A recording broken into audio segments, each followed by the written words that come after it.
Welcome students. आज हम topic discuss करने जा रहे हैं रिस्पायरेशन। लाइफ प्रोसेस का एक इंपॉर्टेंट प्रोसेस रिस्पायरेशन। रिस्पायरेशन को समझने के लिए हम इस तरह से समझते हैं कि all living organism are made up of cell. जितने भी लिविंग ऑर्गेनिज्म हैं सब किसके बने हुए हैं? सेल के बने हुए हैं। और हर एक लिविंग ऑर्गेनिज्म को अपनी लाइफ की एक्टिविटी करने के लिए या लिविंग रहने के लिए, अपने आप को सरवाइव कर रखने के लिए हमेशा उसमें मेटाबॉलिक प्रोसेस चल रही है और उसमें एनर्जी लगेगी। तो उस एनर्जी को पाने के लिए, उस एनर्जी को प्रोडक्शन करने के लिए एक प्रोसेस होती रहती है जिसको हम कहते हैं कंटिन्यू प्रोसेस होती रहती है, जिसको हम कहते हैं रिस्पायरेशन। सीधी सी बात है, absorption, transportation, movement, growth, reproduction, हर एक एक्टिविटी में जो है एनर्जी लगी। और वो एनर्जी हमें कहाँ से मिल रही है? तो वो एनर्जी हमें मिल रही है, एक प्रोसेस हो रही है जिसको हम कहते हैं रिस्पायरेशन। कितना समझ में आया? अब एनर्जी मिली कहाँ से? एनर्जी की अगर हम बात करें तो नॉर्मल वे में बात करें अगर हम, तो कंबस्टन की बात कर लें। कैंडल ऐसे पड़ी हुई है, इग्नाइट नहीं हुई है, वो जल नहीं रही है, क्या एनर्जी मिलेगी? नहीं मिलेगी। एनर्जी मिलेगी जब उसकी बर्निंग होगी, कंबस्शन होगा, ऑक्सीडेशन होगा। और ऑक्सीडेशन कैसे होगा? ऑक्सीडेशन होगा उस जो है कि ऑर्गेनिक सब्सटेंस का ऑक्सीडेशन होगा, कार्बन कंपाउंड्स का, कार्बन डाइऑक्साइड निकलेगी और लाइट के फॉर्म में, हीट के फॉर्म में जो है उसका जो है ऑक्सीडेशन कर रहे हैं हम, तो कंबस्टन कहला रहा है ऑक्सीजन की प्रेजेंस में।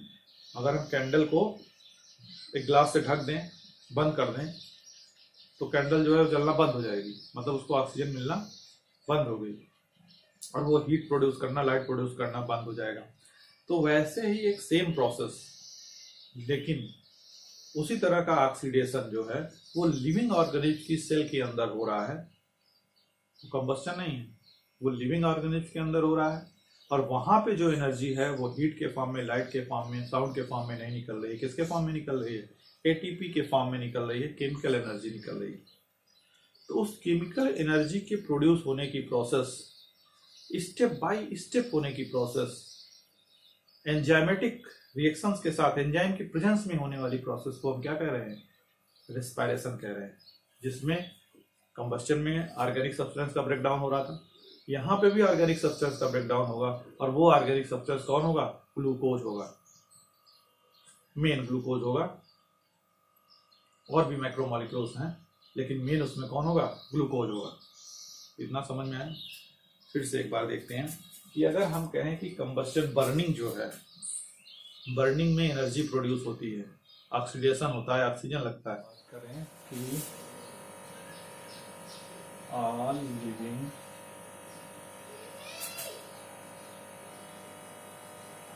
Organism need energy. जितने भी लिविंग ऑर्गेनिज्म है सबको आवश्यकता है एनर्जी की। और वो एनर्जी जो है, एनर्जी हमें कहाँ से मिलती है? एनर्जी जितने भी लिविंग ऑर्गेनिज्म है सबको कहाँ से मिलेगी? इस फूड से मिलेगी। और फूड का क्या होना चाहिए? फूड का होना चाहिए ब्रेकडाउन। फूड का ब्रेकडाउन होना चाहिए। और फूड का ब्रेकडाउन कहाँ होना चाहिए? फूड क्या है? फूड है ऑर्गेनिक मटेरियल। फूड क्या है? ऑर्गेनिक मटेरियल, ऑर्गेनिक सब्सटेंसेस है। ये फूड का ब्रेकडाउन किस रूप में होना चाहिए? फूड का ब्रेकडाउन होना चाहिए ऑक्सीडेशन के फॉर्म में। ऑक्सीडेशन, ऑर्गेनिक मटेरियल है तो किसका बना हुआ है? ये कार्बन का बना हुआ है, कार्बन कंपाउंड्स हैं। अब ऑक्सीडेशन में यही कार्बन कंपाउंड्स के बॉन्ड्स जो हैं वो ब्रेक डाउन होंगे। बॉन्ड्स क्या होंगे? ये ब्रेक होंगे। इन्हीं बॉन्ड्स के ब्रेक होने से जो है क्या निकलेगी? एनर्जी निकलेगी। इन्हीं बॉन्ड्स के ब्रेक होने से एनर्जी निकलेगी। और वो एनर्जी जो है वो जितनी भी एक्टिविटी चल रही है उन सबको परफॉर्म होने में यूज होगी, यूटिलाइज होगी, ये एनर्जी क्या होगी, यूटिलाइज होगी। तो हम कह सकते हैं कि कार्बन जितनी भी सेल हैं ऑर्गेनिज्म है, उनके सेल में जो है कार्बन कंपाउंड्स के बॉन्ड्स जो है टूटने की प्रोसेस से रिलीज होने, एनर्जी रिलीज होने की प्रोसेस को जो है हम कहते हैं रेस्पिरेशन। तो सीधी सी बात है कि जो रेस्पिरेशन है वो सबसे पहला कहाँ पे हो रहा है, इनसाइड द सेल। रेस्पिरेशन कहाँ होने वाली प्रोसेस है, रेस्पिरेशन एक ऐसी प्रोसेस है, रेस्पिरेशन एक ऐसी प्रोसेस है जो कहाँ हो रही है, इनसाइड द सेल। तो हम कहेंगे intracellular process, intracellular process. Respiration is intracellular process. और दूसरी जो है ये कैसी प्रोसेस है, ये केमिकल प्रोसेस है। कैसी प्रोसेस है, केमिकल प्रोसेस है, जिसमें ढेर सारे जो है एंजाइम्स का यूज होगा। तो एंजाइम की प्रेजेंस में स्टेप बाय स्टेप होने वाली प्रोसेस है, स्टेप बाय स्टेप, जिसमें किसका ब्रेकडाउन हो रहा है, कार्बन कंपाउंड्स का। किसका ब्रेकडाउन हो रहा है, कार्बन कंपाउंड्स का जो है ब्रेकडाउन हो रहा है, कार्बन कंपाउंड्स का ब्रेकडाउन हो रहा है। कार्बन कंपाउंड्स का ब्रेकडाउन होकर कार्बन कार्बन के बीच के बॉन्ड्स टूटेंगे और जो है एटीपी के फॉर्म में एनर्जी निकलेगी। किस फॉर्म में एनर्जी निकलेगी, एटीपी के फॉर्म में। एटीपी, एटीपी को अगर हम एक्सपेंड करें, एडिनोसिन ट्राइफॉस्फेट,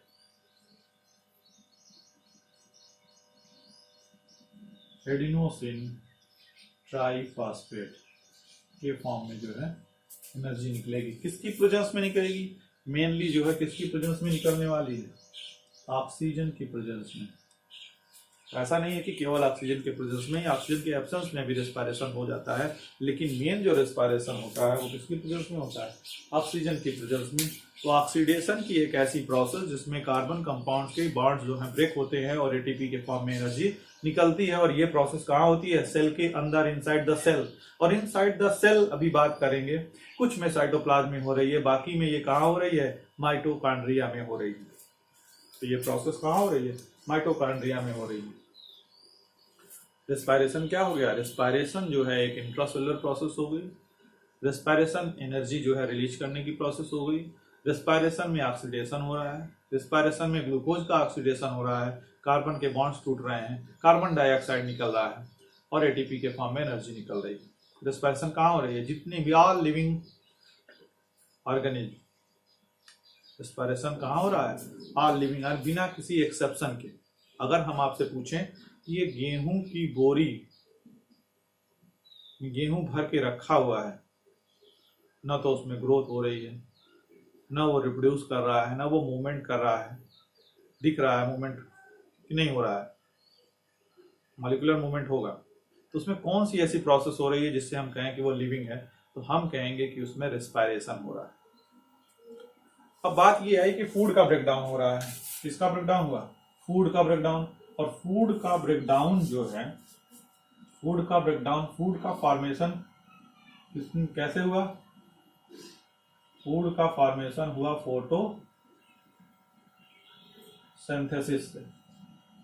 और फोटोसिंथेसिस और कुछ कीमोसिंथेसिस, मेनली कौन हो गए वो, प्लांट। प्लांट फूड का फॉर्मेशन कर रहे हैं। क्या प्लांट का सारा पार्ट फोटोसिंथेसिस कर रहा है, नहीं, केवल ग्रीन पार्ट फोटोसिंथेसिस कर रहा है,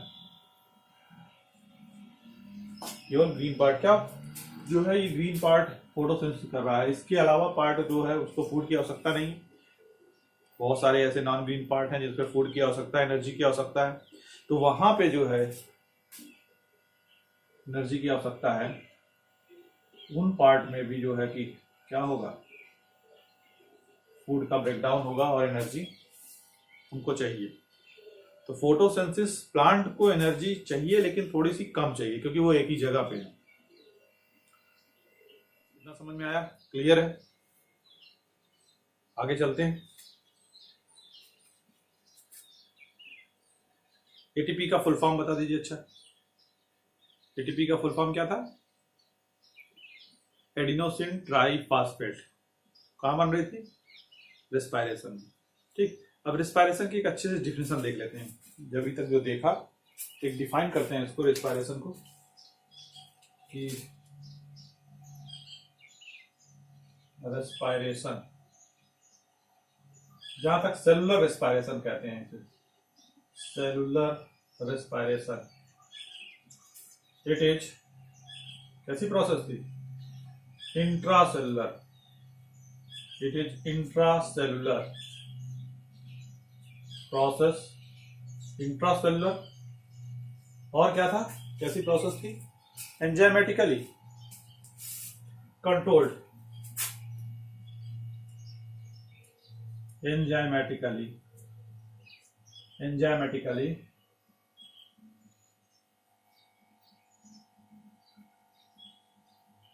controlled, enzymatically controlled,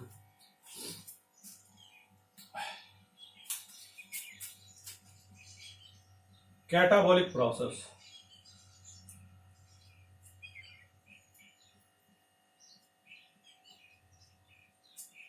रेस्पिरेशन कैसी हो गई? सेलुलर रेस्पिरेशन कैसी हो गई? Intracellular enzymatically controlled, intracellular enzymatically controlled, और कैटाबोलिक प्रोसेस। कैटाबोलिक प्रोसेस याद होगा, मेटाबॉलिक प्रोसेस में दो तरह के की प्रोसेस होती हैं, एक कैटाबोलिक और एक एनाबोलिक। एक ब्रेकडाउन वाली प्रोसेस, इसमें एनर्जी निकलती है, और एक फॉर्मेशन वाली प्रोसेस, कंस्ट्रक्टिव प्रोसेस। तो यहाँ पे ग्लूकोज का ब्रेकडाउन हो रहा है, तो ब्रेकडाउन वाली प्रोसेस है, इसलिए हम क्या कह रहे हैं? इसको कैटाबोलिक कह रहे हैं। ब्रेकडाउन की प्रोसेस होने के कारण इसको कैसा कह रहे हैं? Catabolic process. और catabolic process which involves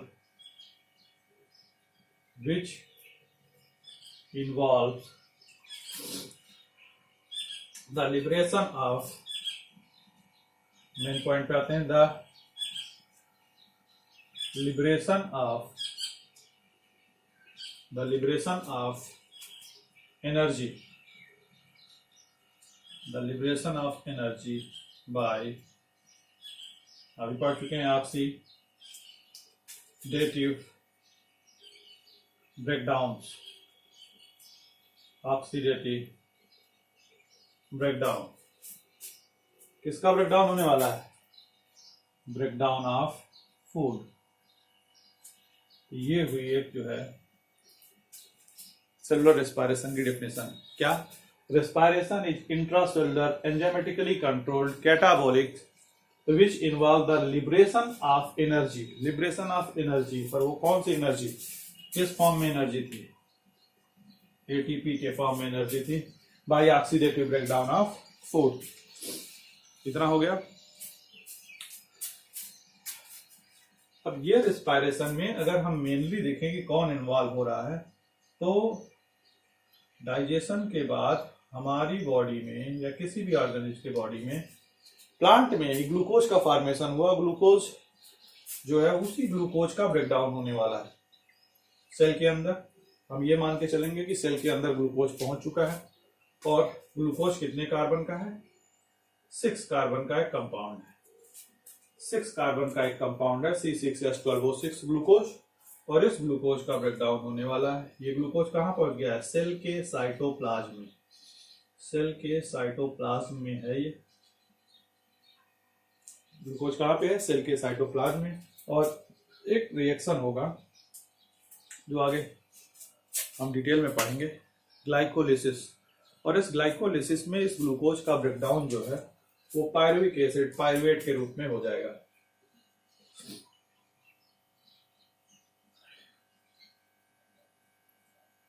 pyruvate. Glucose कितने कार्बन का? 6 कार्बन का है। यहाँ पे एक प्रोसेस होती है ग्लाइकोलिसिस।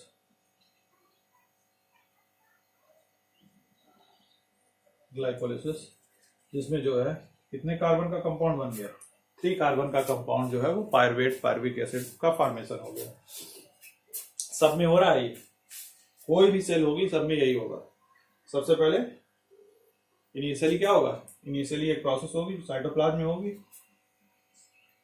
और ग्लूकोज का जो 6 कार्बन से कितने 3 कार्बन के 2 कंपाउंड जो है वो बन जाएंगे, पायरुवेट के 2। अब ये तय होगा कि ये पायरुवेट जो है कहां पे है, मतलब इसका ऑक्सीजन की प्रेजेंस में ब्रेकडाउन होना है या ऑक्सीजन की एब्सेंस में ब्रेकडाउन होना है। तो रिस्पायरेशन जो है ऑक्सीजन के बेसिस पे, रिस्पायरेशन सेलुलर रिस्पायरेशन ऑक्सीजन के बेसिस पे 2 कैटेगरी में डिवाइड कर दी गई, एक ऑक्सीजन की प्रेजेंस और एक ऑक्सीजन की एब्सेंस। अगर ऑक्सीजन की प्रेजेंस में ग्लूकोज का ब्रेकडाउन होगा तो हम कहेंगे एरोबिक रिस्पायरेशन।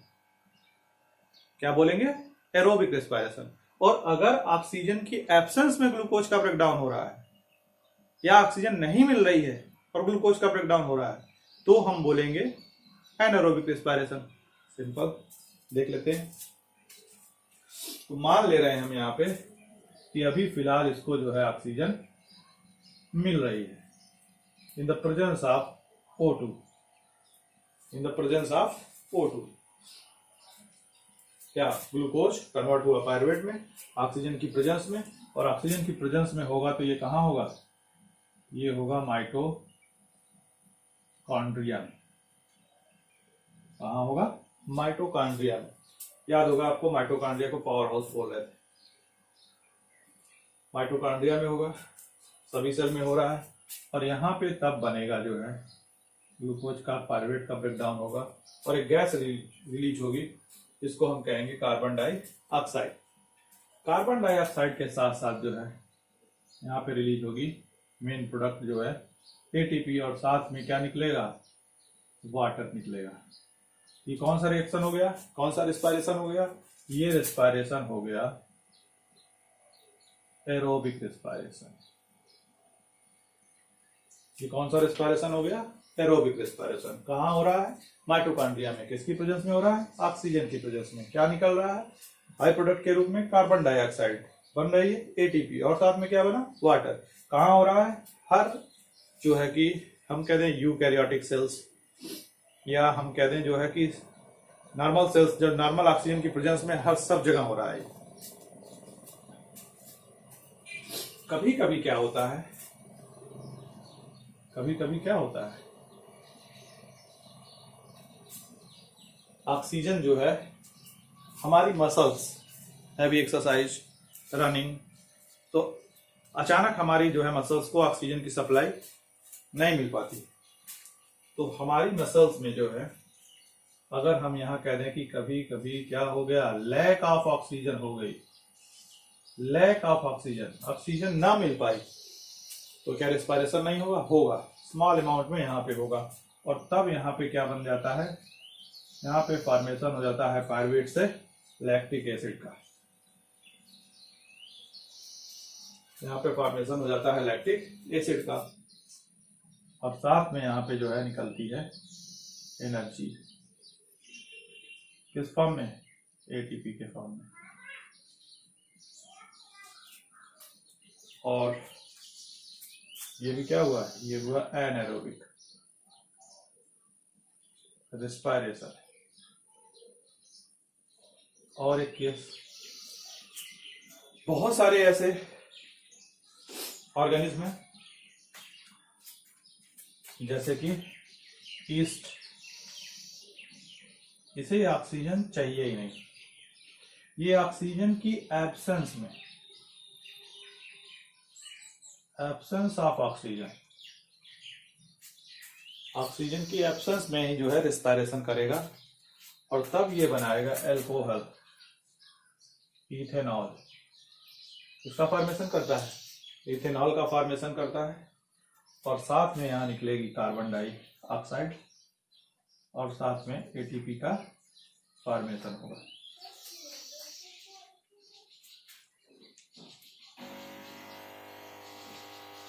एटीपी का फॉर्मेशन होगा। तो सबसे पहले यहाँ पे फिर से एक बार देख ले रहे हैं, ये दोनों जो है क्या हो गए, ये दोनों हो गए एनारोबिक रिस्पायरेशन। एक में लैक्टिक एसिड बन रहा है प्रोडक्ट के रूप में, इन प्रोडक्ट यहाँ पे इन प्रोडक्ट के रूप में क्या बन रहा है, कहाँ पे, लैक ऑफ ऑक्सीजन। कहाँ पे हो रहा है ये एनारोबिक रेस्पिरेशन, ये हो रहा है मसल्स में, मसल्स में ऑक्सीजन की एब्सेंस में क्या बन जाता है, लैक्टिक एसिड। मस्कुलर जो है कि पेन होने लगता है, जम जाता है, हाथ हिलता नहीं है, और फिर कुछ देर बाद, कुछ समय बाद जो है, या गर्म पानी से धो लेने पे वो जो है मेल्ट कर जाता है। तो एनर्जी हमें चाहिए एनी हाउ, एटीपी। अब हम अगर पूछें सबसे ज्यादा एटीपी कहाँ निकल रही है, तो सबसे ज्यादा एटीपी यहाँ निकलेगी एरोबिक रेस्पिरेशन में। सबसे कम कहाँ निकलेगी, यहाँ निकलेगी।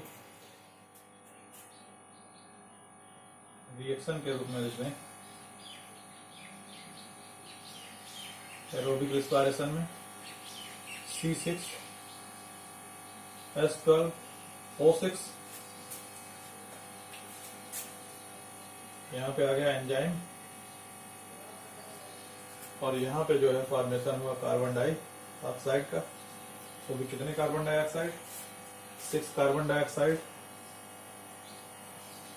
6H2O, और 38 एटीपी का फॉर्मेशन होता है। यहाँ पे कितने एटीपी का फॉर्मेशन होता है, 38 एटीपी का फॉर्मेशन होता है। और यहाँ पे अगर हम कहें 686 किलो कैलोरी एनर्जी जो है वो प्रोड्यूस होती है। कौन से रेस्पिरेशन में, एरोबिक रेस्पिरेशन में। अगर हम एनारोबिक रेस्पिरेशन की बात करें तो C6H12O6 वही एंजाइम, और यहां पे फॉर्मेशन होगा जो है 2CO2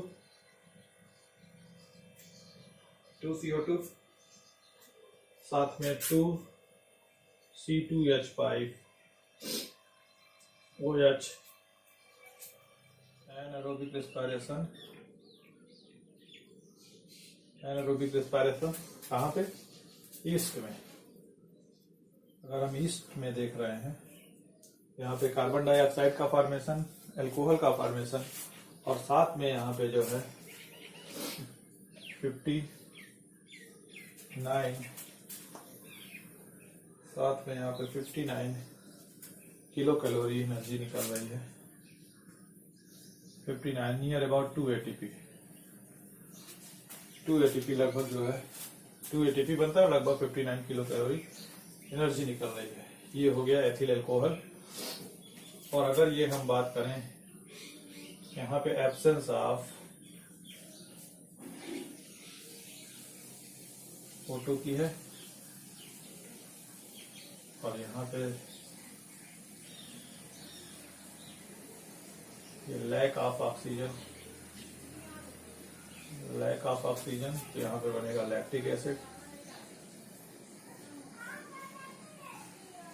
लैक्टिक एसिड, और साथ में जो है एटीपी का फॉर्मेशन नियर अबाउट 2 एटीपी। यहाँ पे भी लगभग 2 एटीपी का फॉर्मेशन होता है।